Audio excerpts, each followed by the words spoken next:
好来，乡亲啊，今仔日是农历的2月初2，是土地公生。早期农业社会，民众会准备贡品来拜土地公，祈求丰收。演变到大，拜土地公佫有招财的意思，所以南投德山的指南宫一透早就来真侪信众拜拜。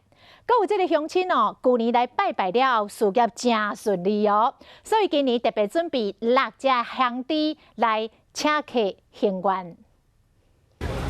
南投指南宫一透早真侪信众来拜拜，因为旧历2月初2是土地公的生日，也佫有人冒春节求来金鸡，到庙里过香火加持。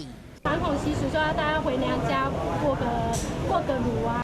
艺人啊，倒马来拜拜，也有受到土地公保佑咯。有，每年都有。